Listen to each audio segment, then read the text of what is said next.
মান্নান আসলে ক্লিন ইমেজের বা ভালো মানুষ হলে তো আওয়ামী লীগ করতো না। ভালো মানুষ আওয়ামী লীগ করে। যারা আওয়ামী লীগকে বাঁচাতে চেষ্টা করবে তাদেরকে জনগণ কোনোভাবেই ছাড় দিবে না। মান্নান আসলে ক্লিন ইমেজের লোক, সে তো ক্লিন ইমেজের বা ভালো মানুষ হলে তো আওয়ামী লীগ করতো না। ভালো মানুষ আওয়ামী লীগ করে।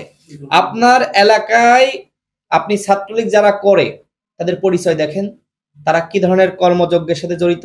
কোনো ভালো ছেলে ছাত্রলীগ করেছে? কোনো ভালো মানুষ আওয়ামী লীগ করেছে? আপনি দেখাতে পারবেন না। সুতরাং মান্নানকে আপনি যদি ক্লিন ইমেজের মানুষ বলেন সেটি ভুল। হ্যাঁ, এটি সত্য যে 624 জনকে সেনাবাহিনীর হাতে তারা এক ধরনের সেফ জোনে ছিল বা তাদের সেফ হোমে ছিল, সেই তালিকা আমরা এখনো পাইনি। সেখানে আমরা যতদূর শুনেছি যে সেখানে রাঘব বোয়ালরা ছিল। সেই রাঘব বোয়ালরা এখন গেল কোথায়?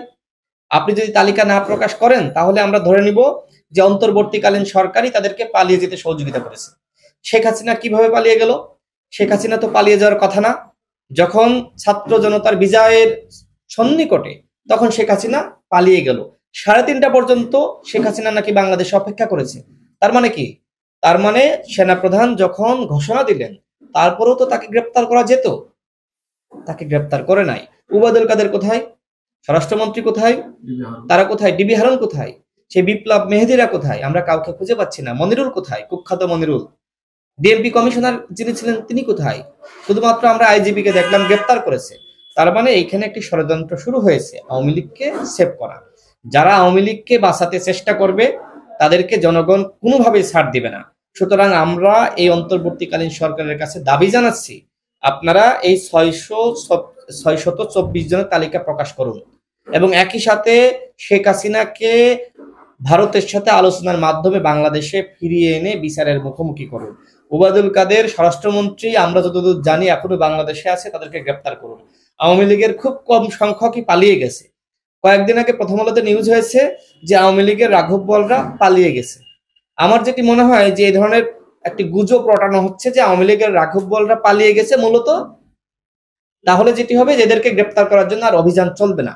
এটিও আওয়ামী লীগকে রক্ষা করার একটি অপচেষ্টা। সুতরাং আমরা যেটি বলবো যে আওয়ামী লীগের যারা গণহত্যার সাথে জড়িত তাদেরকে সাঁড়াশি অভিযানের মাধ্যমে, চিরুনি অভিযানের মাধ্যমে খুঁজে খুঁজে গ্রেপ্তার করতে হবে এবং বিচারের মুখোমুখি করতে হবে। আওয়ামী লীগকে বাঁচাতে যারাই চেষ্টা করবে জনগণ তাদেরকে কোনোভাবে ছাড় দিবে না। অন্তর্বর্তীকালীন সরকারে যারা রয়েছে তারা রাজনৈতিকভাবে অভিজ্ঞ না। সেখানে যারা এনজিও কর্মী বা এনজিও সেক্টরে অভিজ্ঞতা রয়েছে তারা রয়েছে এবং একই সাথে সেখানে আমলারা রয়েছে।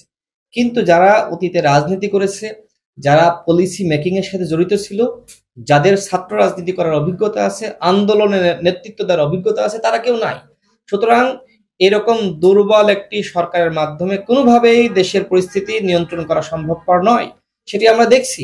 1 মাস আগেও এই সরকারের কোনো সমালোচনা ছিল না। যত দিন যাচ্ছে এই সরকার তত সমালোচিত হচ্ছে।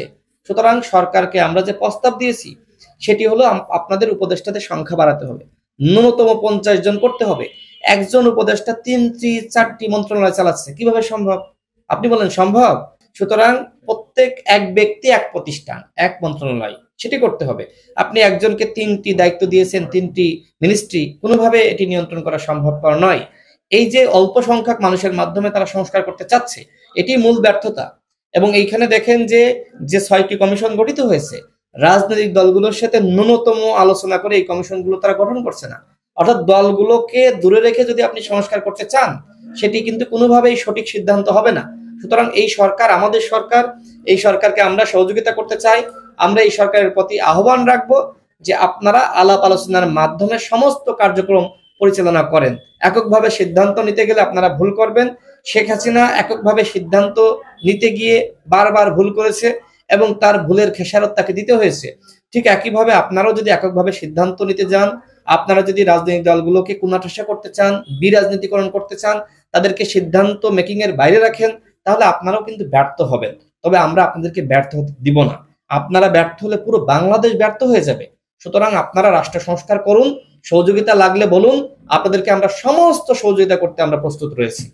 দেখেন এখন ছাত্রলীগ যেটি করছে যে তারা সব জায়গায় পরিচয় দিচ্ছে যে আমরা বৈষম্য বিরোধী আন্দোলনের সমন্বয়ক, আমরা বৈষম্য বিরোধী আন্দোলনের শিক্ষার্থী বা নেতা, বা আমরা নেতৃত্ব দিয়েছি, বা আমরা অংশগ্রহণকারী, বা আমরা সক্রিয় নেতৃত্বে ছিলাম। এই যে বৈষম্য বিরোধী আন্দোলনের মধ্যে ছাত্রলীগ ঢুকে গিয়েছে তার প্রমাণ কিন্তু আমরা পেয়েছি ঢাকা বিশ্ববিদ্যালয়ে। একজন ভারসাম্যহীন ব্যক্তিকে হত্যা করেছে, 6 জনকে গ্রেপ্তার করা হয়েছে, 5 জন ছাত্রলীগ। তার মানে এই বৈষম্য বিরোধী ছাত্র আন্দোলনের প্ল্যাটফর্মটাকে পুঁজি করে ছাত্রলীগ এখন বিভিন্ন জায়গায় অস্থিতিশীল পরিবেশ সৃষ্টি করার চক্রান্ত করছে।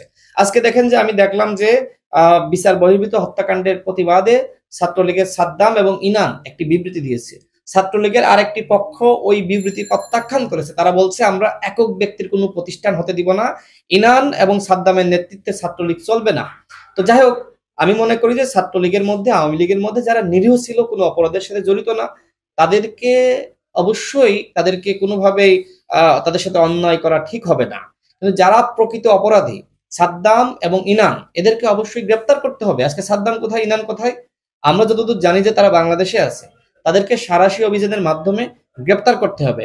এবং তারা যদি কোনো ধরনের মুখোশ পরে, ছাত্রলীগ যুবলীগের কেউ যদি মুখোশ পরে পরিবেশ অস্থিতিশীল করার চেষ্টা করে, আমরা তাদেরকে ছাড় দিব না। আমরা জনগণ, ছাত্র জনতা এখনো সোচ্চার রয়েছে, রাজপথে রয়েছে। আওয়ামী লীগ যদি মনে করে যে আমরা বাংলাদেশে ফিরে আসব, পুনরায় ফিরে আসব, আওয়ামী লীগের অবস্থা মুসলিম লীগের মতো ইতিমধ্যে হয়ে গিয়েছে। আওয়ামী লীগের নাম, ঠিকানা, গন্ধ আর বাংলাদেশে থাকবে না। এটি তো ট্রু। যারা দুইবার পরপর আপনার 75 একবার ক্ষমা করেছে, বাকশাল কায়েম করেছিল, ক্ষমা করেছে, ওই সময় জাসদের প্রায় 30,000 নেতাকর্মীকে হত্যা করেছে এবং এই হত্যার সাথে সরাসরি শেখ মুজিব নিজেই জড়িত। শেখ মুজিবকে বাংলাদেশের জনগণ অনেক বড় নেতা হিসেবে জানে, কিন্তু 71-এর আগে তার যে ইতিহাস, সেটি একটি ভালো ইতিহাস, তার বীরত্ব রয়েছে। 71-এর পরে তিনি যতদিন 75 পর্যন্ত, এই ইতিহাস হলো স্বৈর শাসকের ইতিহাস। দেখেন শেখ মুজিবকে তারপরে বাংলাদেশের জনগণ নেতা হিসেবে এখনো মানে।